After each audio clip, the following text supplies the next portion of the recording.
Okay, so symmetry elements in cube. Okay, so first I discuss about the cube. Okay, so cube is the very interesting geometry which having C2 operation, C3 operation, sigma H, sigma V.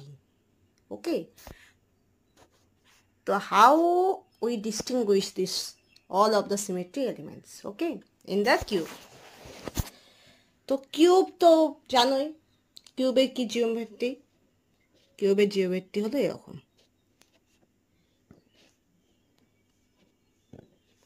This is very clear to you, right?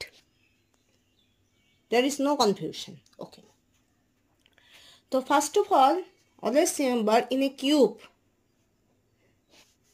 যে কোনো দিক দিয়ে তুমি pass করতে পারো যে একটা তোমার কি থাকবে C4 axis of symmetry